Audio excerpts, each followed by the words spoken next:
Isang emosyonal na pagbubukas ng UAP Women's Volleyball ang masasaksiyan bukas dahil maghaharap ang mga manlalarong may pinagsaluang nakaraan. Ngunit ngayon ay magkakalaban na sa loob ng court. Ang ibang detalye alamin sa pag-abante ni Robigail Rivares.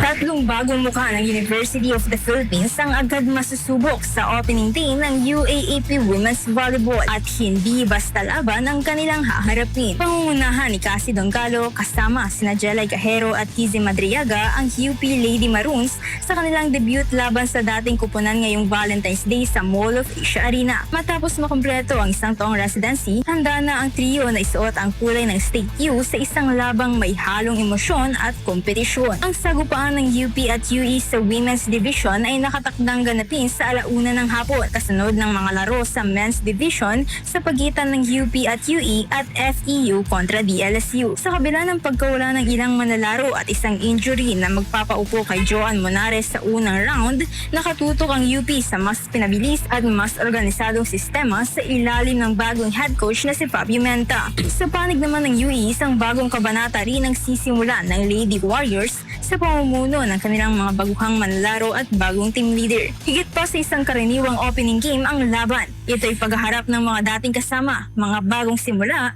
at mga patunay na hinahanap sa loob ng court.